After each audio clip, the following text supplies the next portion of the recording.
Yes, local governments is all fine to join. So do become, and many times they're making decisions for you, but they don't know who you are, they don't know your needs. So we need to be a part of those local bodies so they know our needs and we can tell them what the problems may be of the community. Okay? So those, and especially law, don't just avoid that, go into legal issues, you know, council, many other jobs that are related to decision making, where they make decisions about the society. What will be the next education, board of education, where they make decisions. We will not teach Islam, we will not allow people to teach Islam. It will radicalize. If you're not there to defend, they will think, yes, Islam will take over, there will be radicalization, people will be extremists, people will be terrorists if they become Muslims, if they study Islam. Who is going to tell them that no, that's not the case? It will be people like me and you. Yes, everyone with me so far? Up tak, you know, am I confusing you more, or are you okay? So it is very important that you take part in decision making. Part of the process, you educate them, you teach them, you help them. Okay? So it is very important. How should be a mosque? How should the Muslim cemetery look like? If you're not even there, how will they make the decision for you? You need to tell them. You need to be a part of the process when they are making those decisions. You have to take part in all of those decision makings. मैं खड़ा हो रहा हूँ, camera पीछे दूसरा लेके. Because I cannot see, I'm used to of classroom environment in seminars. So first of all, you need to take part in decision making, and that decision making is manifold. I'm not going to go into that. But for example, you have a lot of Muslim things here, like halal meat. You have the Islamic centers now, but you also need cemeteries. In the future, languages. What languages do they teach at schools? Do they allow your, you know, Arabic or Persian or Urdu at school? Then in the future, you know, we went through all of these processes in America, Canada, Britain, and other countries. On top of that, about cemeteries, about many other things, neighborhoods. There was a complaint about a Muslim who used to get up very early morning. So the neighbors complained and said he's a terrorist. He gets up very early in the morning and he's doing fishy things, you know. So the police raided his house and they said, you need to tell us what you're doing. He said, well, I get up for Fajr prayers. And then they said, well, we need to verify that. And when they studied, they said, yes, all Muslims get up for Fajr. Well, not all, but you know, but it is a part of their religion. So they were thinking that he is doing something which is, and then when they raided the house, they found a lot of money in the house. They said, why isn't this in the bank? They said, well, my scholar told me bank account is not allowed because they give you interest and interest is haram. So then they verified that. So sometimes, unfortunately, lack of education will confuse them.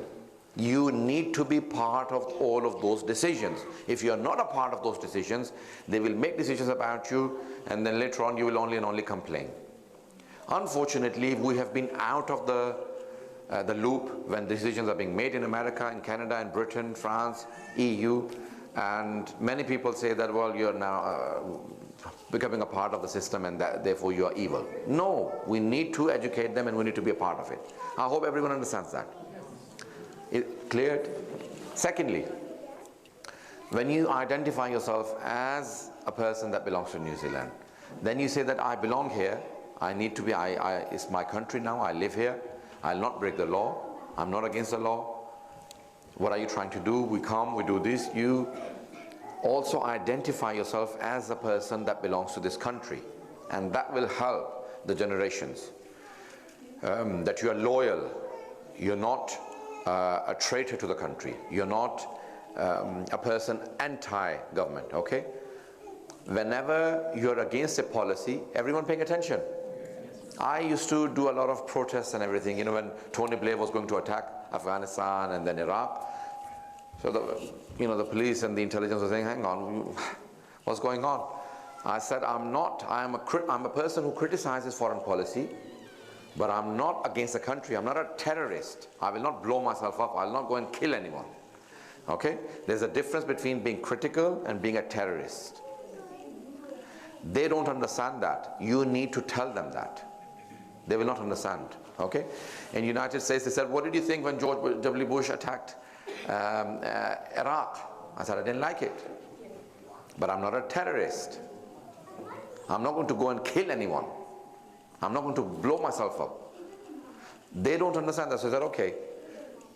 And you know what, the guy who was interviewing me, even though it's on, it's being recorded, he said, to be honest, I don't even like George W. Bush. He was white American. He wasn't a Muslim.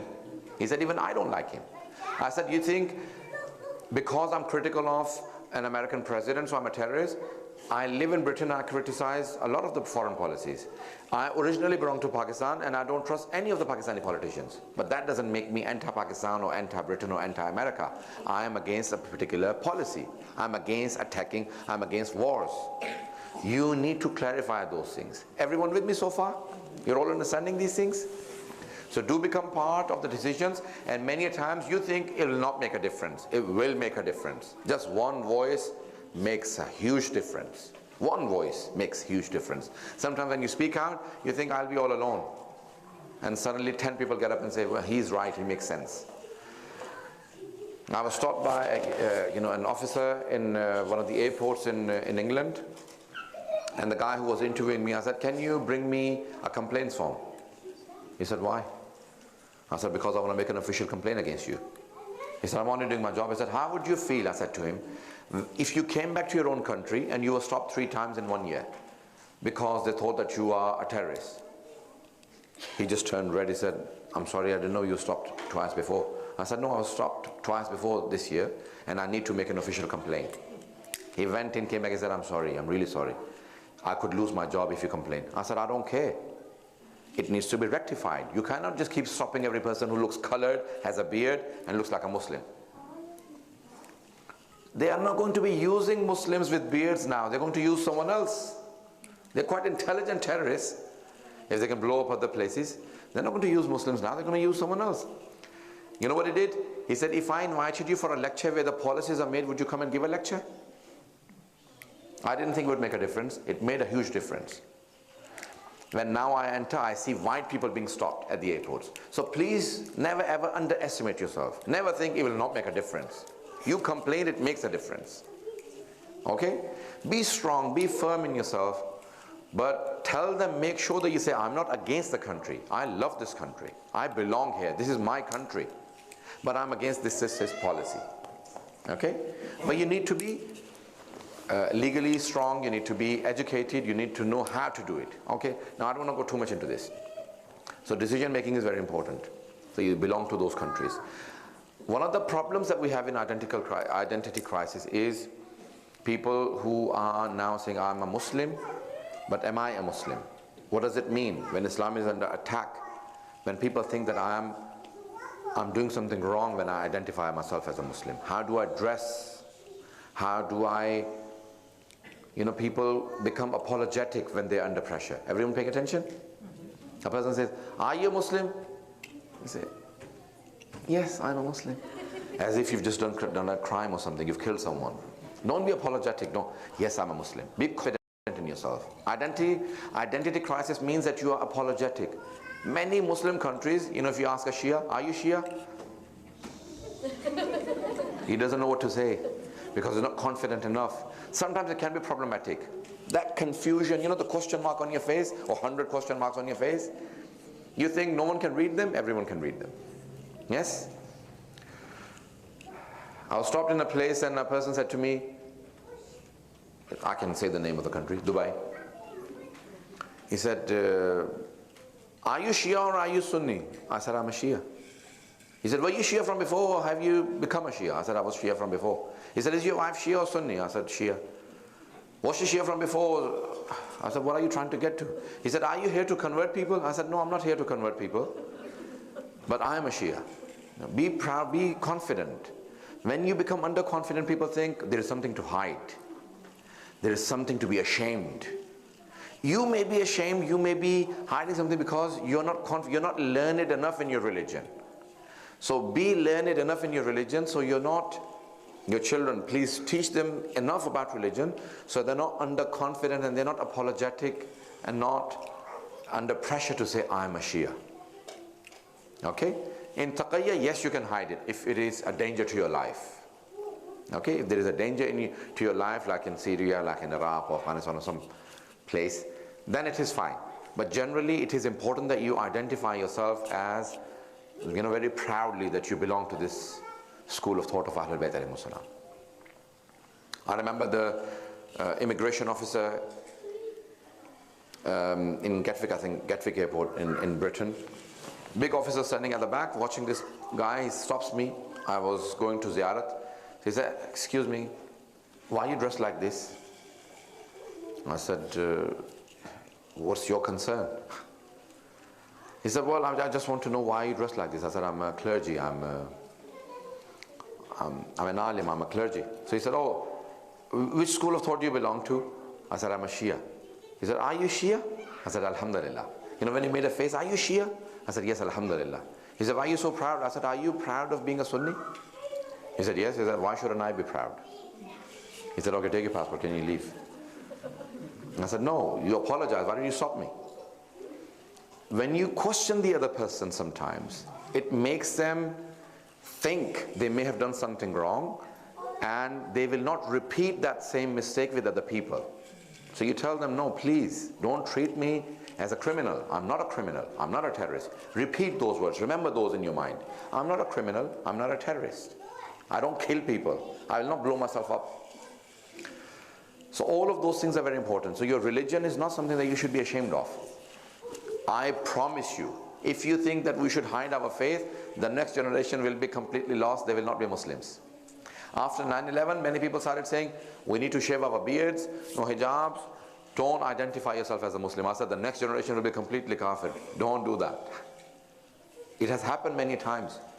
People in Saudi Arabia, Sayyids even, went into taqiyya when the Wahhabis were killing the Shias, persecuting them. They said, "Don't tell the children we are Shias. They may go and tell someone outside." You know what happened? You have so many Shias that remain Sunni. That Sayyids even remain Sunni now. Okay? So those identical crises people have gone through, but we don't learn lessons from history. Similar things happened in Iran. All the Sunnis went into taqiyya, hiding their face when the king said, "Okay, we are now Shia, I've converted." So all the Sunnis said, "Well, the king is Shia. To get good jobs, you need to be Shia." So they all started hiding their faith and said, "We are Shias." And they kept telling the children, "Don't tell anyone outside." So the children remained Shias. So the whole country converted. Yes?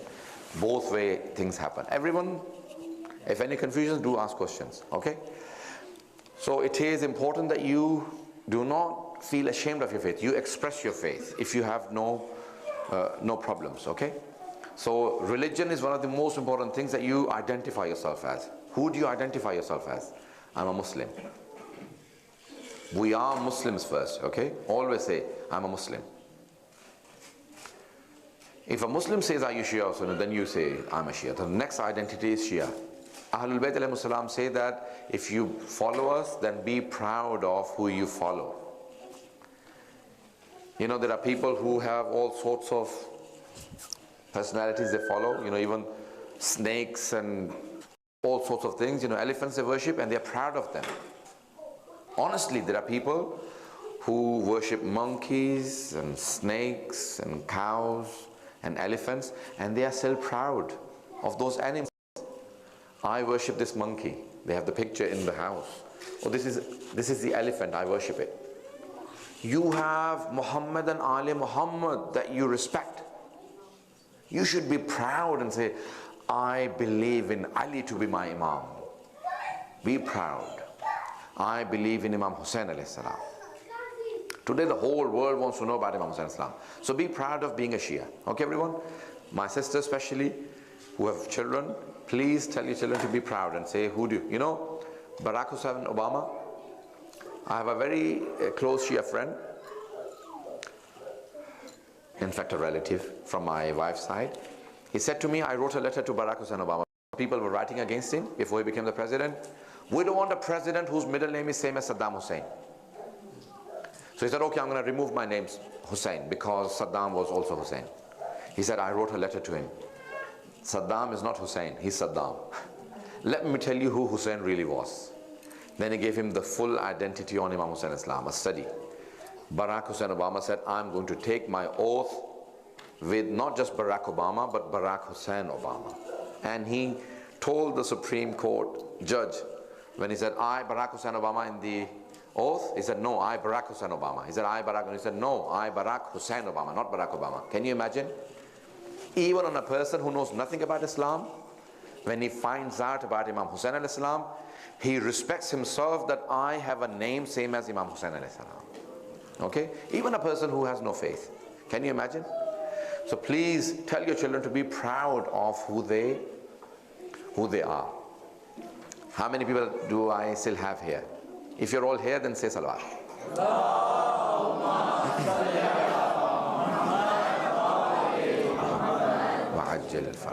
Okay, so identity, three folds. First, your nationality. More important, your religion. Third, your school of thought.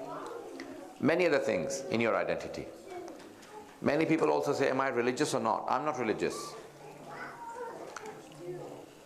I'm not extremist. Okay, being religious is not something that you should be ashamed of at times. Okay? Well, never, to be honest, but many times, people think that, okay, being extremist is wrong. Islam is a religion of moderation. So you should be moderate. You should not be extremist. Something that all Shias should have is education. All Shias should be educated. Whenever people talk about Shias, they say, oh, the ones that are educated, in Saudi Arabia, whenever they talk about Shias, they say, oh, all Shias are learned. They're all either petroleum engineering, all of their main jobs are held by Shias because they're all educated. Always have good identity. Never ever say, oh, the Shias that have no education, that have no good upbringing, no good akhlaq, no good manners, can't be trusted. No. Have best ethics, have best education, so the people respect you. They say, oh, the last time I gave a business to a Shia, he did a good job. Are you Shia? I'm going to give the contract to you. Okay? So be good for your community. Be good for each other. They don't need a reference. Your actions speak louder than words. So in identity is very important. Your children sometimes get confused when they see inconsistency. So learn that word. It is from logic. Consistency. You need to be consistent. Not that every year, every 2 years, you change yourself. I'm not sure what I am. If you're not sure who you are, then your children will also go through identity crisis. So you need to be sure who you are. Okay, everyone? I hope that makes sense. Consistency is very important in life. Consistency is the key. They say logic is all about consistency. Yes? Mathematical rules are all about consistency. No mathematical rule changes. Today it was 2 plus 2 was 4. Tomorrow it will be 2 plus 2 will be 5. Does that ever happen? Only with frauds, not in real life. Okay? So consistency is the key. In identity, you should always identify yourself as whatever you identify yourself. That should be consistent. In identity, the other thing which is very important, other than consistency, is self-respect. Yes, self-respect. Whoever you are, if you don't like something, then don't use it, don't say it. Identify yourself as something else. I don't want to mention some of the things that people can be ashamed of. Sometimes people are brought up in such a way that they are taught such a color is wrong. Unfortunately, many of the Africans that were brought up in North America or in Europe, they were brought up as slaves, and they were continuously told that you are slaves, you're not good for anything. So they were brought up with the belief that they are not good for anything. Okay? Did everyone get that? They lost that self-respect. They were told, oh, you're only slaves, otherwise you're criminals. So all people started acting as criminals because they were continuously told you're criminals. Do you all see that? Always tell your children and your brothers and sisters positive things. It happens all the time. If I had the board, I will write something. Analogy. Have you heard of a word analogy in logic? Analogy? Sisters, brothers, tamthil. In fiqh it's called qiyas. When you see similarity between two things, and you know the rule of one, you apply to the other. Pay attention. I see two powders, white powders in front of me. Yes? One is white sugar, the other one is cocaine, let's say. I know white sugar is halal, cocaine, I don't know. But I see similarity, they're both white powders. So I apply the rule of white sugar to cocaine. I said, oh, this is halal as well. But it's not. Do you all see? That's called analogy. Yes? Tamthil, qiyas in fiqh. You see similarity and you quickly apply the rule of one to the other. Oh, the last time a person robbed me, he was black. This person that is coming, he's also black. He's going to rob me. You all see that? We all do that all the time. It is not allowed. Okay? Did you all follow that? We do it all the time in the life. God forbid. But this is not allowed. Okay? You don't apply the rule of one to all the others. I've only given an example of Afro-Americans or Afro-Caribbeans or the Africans that were brought up in Europe. They were continuously told that you are bad. So they said, okay, if we are criminals, we'll teach you a lesson that you'll remember. We're all criminals. So they all, started showing how bad they can get. Yes, if you keep telling a child that this is what you are. Everyone paying attention? We do that with ourselves.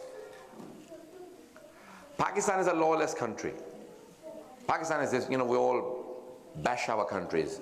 The Indians do it with India, Pakistanis do it with Pakistan, Afghanis do it with Afghanistan, Iraqis do it with Iraq, and yes, have you seen Asians many times talk about their homelands? Lawless, disorganized, I can't even remember the words now. All bad things. You open up the thesaurus and only bad things come. You know what you're doing to your children? You're telling them, well, this is what our background is. If you're that bad, why are you telling who gave you the authority to tell me something good? Don't do that. Okay? Because there are many, many very good people there in all of those countries. And there are quite bad people in America, Europe, and here. You'll see a lot of criminals, you'll see murderers, you'll see rapists, you'll see all criminals here as well. Okay? So don't do that to your countries, please. Don't give them a bad name. Did everyone get that? A couple called me in and said, can you speak to our son? He's marrying so-and-so. I sat down with him. I said, why are you marrying so-and-so person? He said, well, on the way to the Imam Barga, my mother used to say bad things about all women. And on the way back, my dad used to say bad things about all men. So then I said, well, if every man and every woman is bad in the Imam Barga, I must marry from that side. Because there's no one good in our community. Did you all get that? Sometimes backbiting and saying, slandering every member of the community, you think you're doing a positive thing? You're doing injustice to the community and to your children. You're giving them wrong message. Okay? So there are quite a few identical crises with the older people as well. Okay? So you need to learn not to do those things. You do that naturally sometimes. You say, oh, I belong to Pakistan, so I don't want anything bad for Pakistan, but I'm saying, I'm only criticizing. Well, you're not criticizing. You're just basically generalizing. And not all Pakistanis are bad. There are many, many good people. 70% of the Pakistanis live in villages, and they're all very good people. Pakistani rulers may be one thing, the politicians are corrupt, but that's not how Pakistani people are. That's not how Afghani people are. That's not how Indian people are. That's not how Iraqis are. Please do not generalize. So identical crisis even in the older generation. And did you all see that? Or do you still disagree, many of you? Okay? So sometimes we do that unknowingly. We do that without a bad intention. But we are doing it and we don't even know. Okay? So don't do that, please. One of the other things that we do, so consistency is very important, and always remember that positivity is extremely important. You give positive. I remember My sisters and myself, we were talking some years back, I can't remember when, talking about our mother. That if you remember, she's never said anything bad about any of her relatives to us. We never knew anything bad about her relatives. About her, brothers and sisters we saw, our, uncles and aunts, but her uncles and aunts, her grandparents. Because she only told us good things about them. It was only when we grew up and we met some of our other relatives, they said, oh no, so-and-so person, they had such a bad temper. They used to tell everyone off. And then we said, hang on, our mother never told us that. That gave me so much respect. And not only just myself, but my sisters and me, we started respecting our mother so much more that she never ever told us anything wrong or the wrong side of her relatives to us. So long, recently I was going through a theory within my own mind. Everyone paying attention? Should I teach my children about certain things? This is what the society is like. I have daughters, so should I tell them or should I let them learn? So then I had a meeting with two psychologists, and they're very close to me. They're very experienced family friends, and I discussed my theory with them. And they said, keep your children innocent for as long as you can. Keep your children innocent. Don't tell them about evil things and negative things and wrong things yourself. You're telling them wrong things and evil things and negative things. Keep them positive so they at least give positive vibrance to everyone. They don't give negative to others. Yes? A beautiful saying of Imam Ali alayhi salam. Everyone pay attention to this saying. Imam Ali alayhi salam says, if you betray a person, if you trick a person, if you trick a person and you say, I won. Yes, I tricked a person. I betrayed, I don't know. I fooled him. Okay. Yes, I fooled a person. Imam Ali said, never be proud of yourself when you fool a person. Just think, how much did that person trust you to be fooled? They trusted you so much, they said, this guy wouldn't harm me. You should be ashamed that this person trusted you and you fooled them. You make a fool out of them. Did you all get that? Yes? Keep your children innocent for as long as they can remain innocent. Give them the positivity in life. There is a lot of evil going on in the world, yes, but we still need to, we need to train them. I remember a person, he said, well, I'm thinking of training my children, giving them only one meal a day or something, so they, in the future, if we ever have, the problems in Africa, so they're trained for hunger. I said, look, you don't need to teach that. Once the problem comes, they will learn. This is human nature. Allah has created us such. When you go through problems, you learn, you pick up. Did you all get that? So when you say, let me teach them evil, oh, there are many bad people, so I'll tell all of my children there are frauds. Well, you're teaching them fraud now. Don't teach them bad things. They will learn. Human beings are very adapting.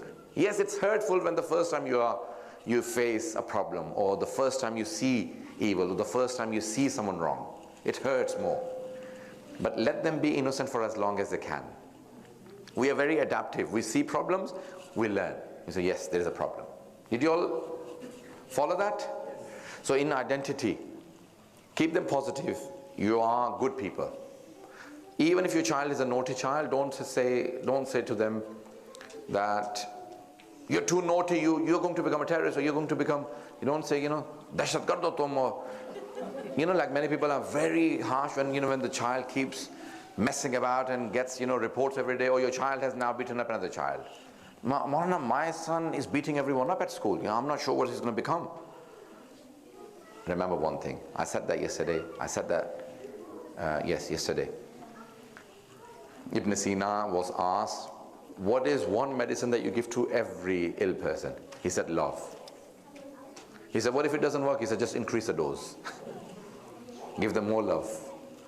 Don't keep telling them, I don't know how to treat you. I don't know how to, take you to the next stage. So be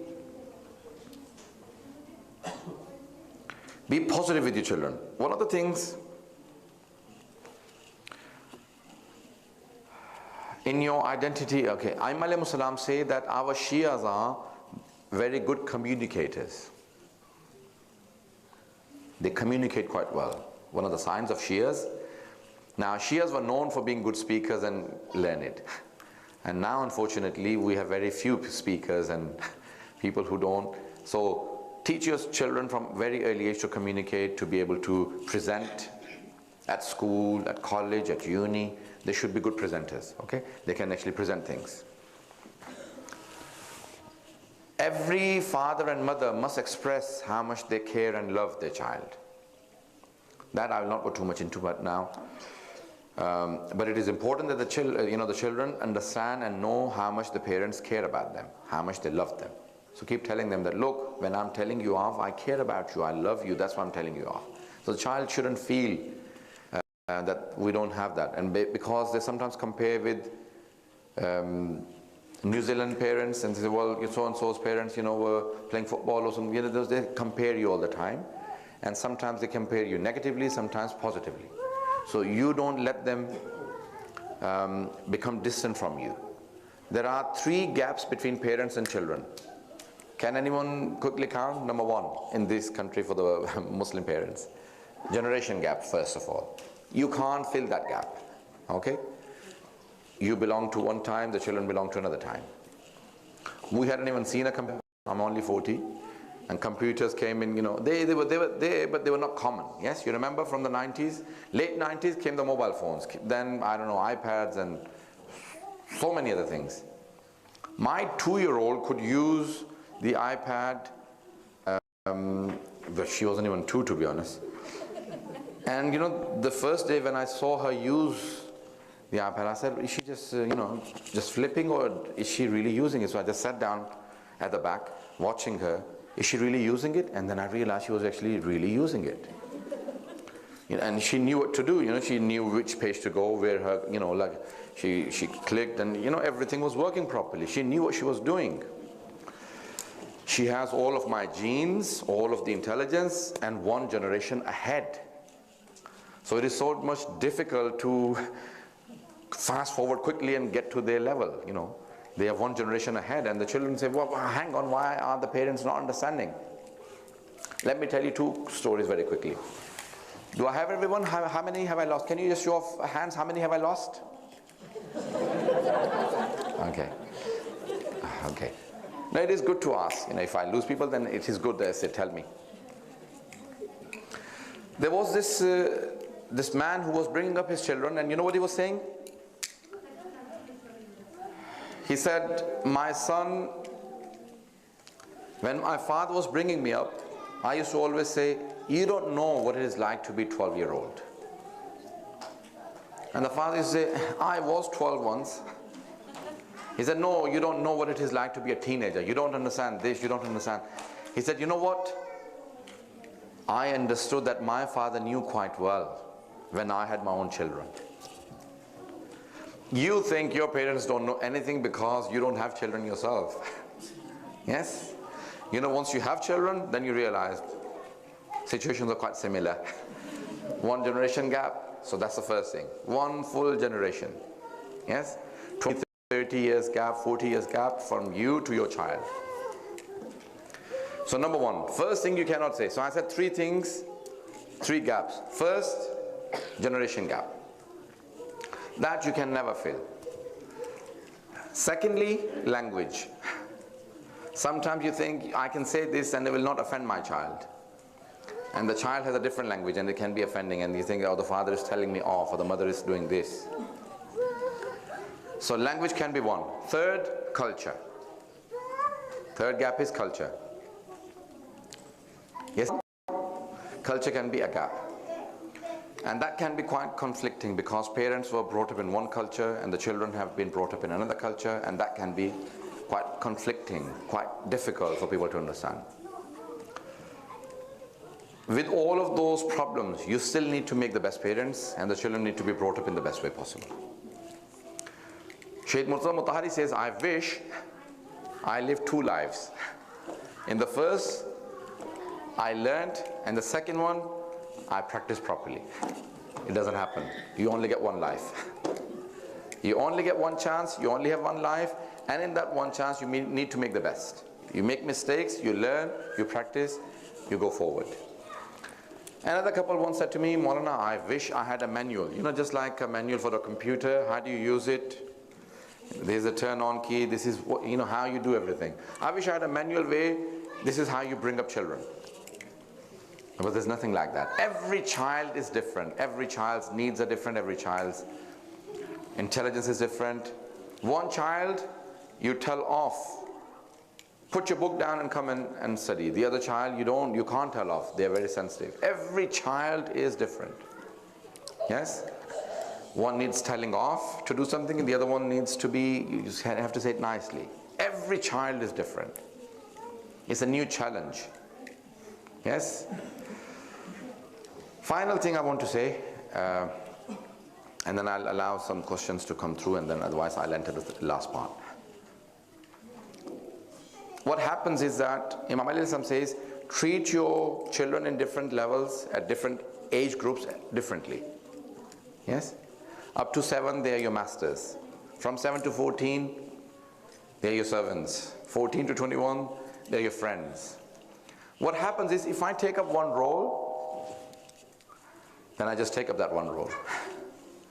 And that role doesn't change. Do you identify with that? I have a 15-year-old, let's say, 13-year-old, and a 5-year-old. They all are at different age groups. They all need different treatments. But because as a father I don't see how to treat them differently, I treat them all the same. My role should be different with each one of those. Did you all understand that? A 17-year-old, 16, 15, it needs to be treated differently. They need to be given responsibilities. Yeah, Ali, how do we give responsibilities? Give them a responsibility, then give them respect, and then also take advice. What would you do in my situation? Suddenly they're put in under so much pressure. Oh, what if I was in that position? What would I do? Yes? But to a 13-year-old, you don't do that. You treat them differently. To a 5-year-old, you can't do that. Each age group needs to be treated differently. As parents, what we do is, even with your 6-year-old, you say, you shouldn't be taking those things, those toys from your younger brother. He's only 4. Well, she's only 6. They're all both small, but because they're older to one another, you always say, well, you're older, you should know. Well, I'm only 2 years older. Yes? They never say that, but you know, this is what, if I was now 6, I would say that. Did you all understand, everyone? So we always compare our children to each other. When parents come in giving responsibilities, we give more responsibility to the older. Yes? And when we come to give love, we give it to the younger ones, because we think, oh, he's younger or she's younger. Okay, so remember that these are all the different issues. And the children that are smiling and laughing at their parents, you are all going to go through this. I promise you, you'll now think, oh, my parents were not that bad, you know. They were quite good parents, you know. I remember seeing many people who have now become parents say, my parents were very good. They did a good job bringing me up. So you many times don't see those things. Please, brothers and sisters, and especially my children, you may not feel today that your parents are doing the best job, but once you have your own children, you'll realize how difficult it can be being a parent. Yes? So parenting is, finally, for the children. People doing different jobs. In America, they did a survey. They said, okay, we offer you a job. Yeah? Is it a better job than mine? He said, yes. Let me tell you, the best job possible. Everyone paying attention? He said, this is the job. It's a 24-hour shift. And this was US. He said, hang on, 24. Is that even allowed legally? What are you talking about? I said, let me finish. And it's 24 hours job, shift, and it's 7 days a week. When do I sleep? Whenever you get a chance. What? What are you talking about? Yes, let me tell you the full description. So he went into details. He said, you can't be hurt. Can't be hurt? Am I an animal? I have feelings as well. I'm not a machine. He said, no, you can't be hurt. You must not have any feelings. You must be available or on call at all times. You must be on your foot at all times. You must give in whenever they call. He said, and what's the pay? He said, 0.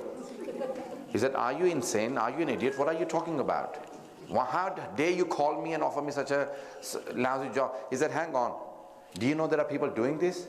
Really? Who? Your mother. Your father. They're doing it. You know what? 80% of the people were crying at the end of that. 80% of the people were crying, saying that I never thought. That's how much. And many of them went home and they said, you know, I'm going to give a hug to my mom or my dad and say, now I realize how difficult it is to be a parent. You know, they're always there for you. They don't see day and night. So it is quite difficult to be a parent, but it is, you have to try and do the best job round 1. So you don't get round 2, round 3. I'll do it next time, inshallah, when I get a chance again. So I'll do a good job. No, you have to make the best of it in the first round. So identity crisis can be quite difficult, but if a child had identity crisis, what will they do? This is the final part. What will they do? They can be rebellious.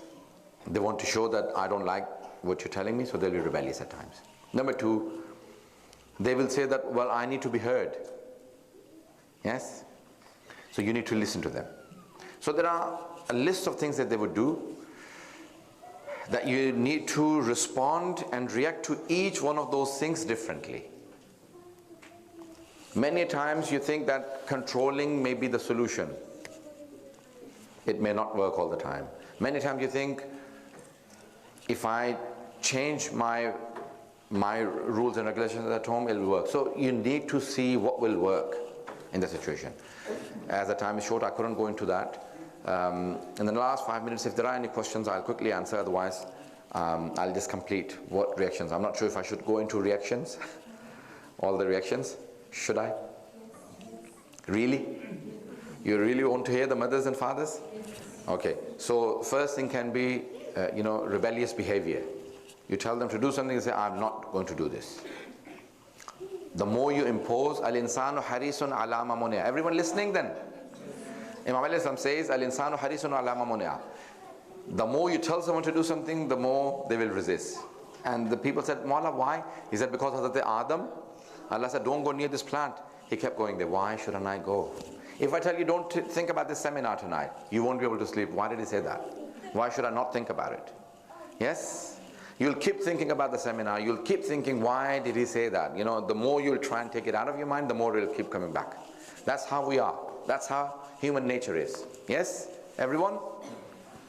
Probably I'm like that and none of you are. Because you're not responding, yes or no? So human beings, al-insanu harisun ala ma muni'a. The more you stop a person from something, the more they resist. So sometimes reverse psychology works better. Reverse psychology works better. Okay? I'm not going to go into that. Study it online. Okay? So don't keep imposing sometimes, and because children become rebellious. So if the more you order, the more they resist. So rebellious behavior. Secondly,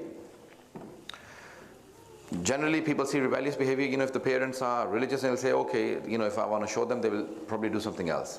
So don't persist too much. Sometimes reverse psychology is better. So go and study how it works. Second thing that works in identity crisis. Children themselves don't know when they keep hearing in the media negative things about a particular group. ISIS and this and terrorism and what do you think the media is doing, everyone? Brainwashing. Who said that? Very good. Okay, everyone pay attention. A word that BBC repeated 100 times. Oh, that guy that blew up himself. What was he like? You're his neighbor. He looked like just any other human being. They repeated that so much. He just looked like any other human being. He looked like just any other. Hang on. They don't like animals or something like that. All human beings look like the same. Saddam looked exactly like all other human beings. So they said, don't even think that your Muslim neighbors look like Muslims. They look like other human beings. They look normal. They're not normal. They are Muslims. They can be terrorists. Yes? So that's continuously being fed into the minds and people start believing it. Yes? Everyone paying attention? If you keep telling someone something, they start to believe it. They will believe it. They will say, oh yes, I've heard it 100 times. I have seen wearing this dress, walking on the street, and suddenly people say, oh, quickly jump on the other side of the street. There's someone coming, like people become protective of the children, on the side. And I quickly try and smile, don't react. What are you doing? What? Then they think, oh, I'm right. I need to be prepared. Don't give the wrong reaction, neither to others nor to your children. Don't do that. Paying attention. How many of you are disliking what I'm saying? I don't care now, I'm ended. It happens. Whenever people are saying, protective, I quickly smile and I say, hello, how are you? Something to communicate very quickly. So they then think, oh, probably I'm wrong. Probably I shouldn't have done this. Probably I shouldn't have said that. Straight after 9/11, I went to America. Month of Ramadan, I had to do tabligh, and went onto the plane because of security. They stopped me on every place. I was late. People sitting in the plane, and suddenly a woman says, honey, look, a Muslim. He says, surely he's gone through security, just keep quiet. I was really upset, went and sat down. 2 seats empty, they gave me a seat where, other people are not sitting next to me because no one wanted. And there was another lady on the other side. She quickly pressed the air hostess came and she said, what's wrong? She said, I'm really uncomfortable sitting next to him. There's a Muslim sitting next to me. No, he's gone through security. She's explaining to him. She said, no, move me from here. I don't want to. So she quickly moved him, and I was so upset.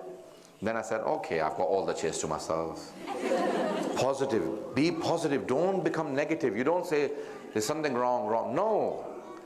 Because when you're negative, your face, your expressions, your language will show it. It is difficult in difficult situations. But try and look positive. Try and smile. It is difficult, I'm telling you. Outside and at home. I'm not sure if I convey. I'm not sure if I conveyed that. When you're going through difficult times at home, you may think, what's wrong? Why my family not understanding? Throw away your problems outside, then come home, smiling. Don't let them find out there's a problem going on outside. I'm going through a difficult job, at work, I have difficulties. Try and still keep everything positive at home. Quite difficult, isn't it? I hope you don't like this, but I'm going to say it. I was thinking, should I say it or should I not? You're on your best behavior outside, all of you, aren't you? Generally, I promise you. You're on your best behavior outside, smiling at everyone. Hello, sir, having, at job. As soon as you come out home, why is this here? Who put that there? Who didn't cook the things properly? Who didn't? That's real you. Whether you like it or not, that's the real you. Because outside you may be putting up an act. But when you're amongst your loved ones, then you can't act. The real you comes out. That's where you need to train yourself. Your children are smiling, nice at school. Teacher, yes madam, sir. As soon as they come home, dad, they're shouting, screaming. That's the real you. Don't betray yourself. Don't trick yourself. I'm really nice. No, that's the real you, the one at home. Okay? So children and elders, don't fool yourselves. The real you is the one at home. The Holy Prophet says, "Ahsanukum ahsanukum li ahli baytikum." The best of you are the ones in best with the family members. And he said, I am the best. I'm the best with my children, with everyone. Okay? So please be nice and kind at home to everyone. Parents to children, children to parents, brothers and sisters, everyone. Yes? Yes? Inshallah. Some improvement should come. I noticed 2 things today. I was saying in my majlis that don't drink the water yourself. Ask others, please, can you serve me water? So give the thawab to others. And I saw that today with many people. The most rewarding thing is giving water to other people. So can you please give me water? And the other person wants to drink water, says, stop, let me please serve you. You quickly pour water for them. Most rewarding thing is giving water. The other things, at home, dinner table, form communication, eye contact, put your phones down. Don't look into the phones, no gadgets, no games. At least on dinner table, everyone look at each other. For how long? 20 minutes, half an hour on dinner table, no gadgets. How many hours do you watch television? Normally, how many hours? No one is willing to share. Don't do it more than 2 hours. Maximum 2 hours. Okay? Many people say, well, our house, get up in the morning, turn the TV on, even if you're not watching it. Keep the TV on whenever you come, look, kitchen, everything, TV is on. Don't do that. You think, oh, I'm not being distracted. Oh, you are. You're continuously being fed. You need to think. So turn the TV off, turn the radio. Yes, you can listen, but again, if there is something decent in it, but at least give your mind some time to think about things. Okay, I'll end here. So please, question will be after Maghrib if you want to. Otherwise, you can have nice dinner. Is there dinner? Sorry, should ask before I. Yeah. Okay, so if you have dinner, inshallah, and then if you want to stay back and ask questions, we'll answer questions concerning the topic first, and then any other questions that are irrelevant to the topic, but again, but not for too long, inshallah. So inshallah now, we have about 5 minutes, we'll do namaz. After salat, inshallah, you will have your dinner, and then we can inshallah answer some questions. Wa akhiru da'wana. Allahumma salli ala Muhammad.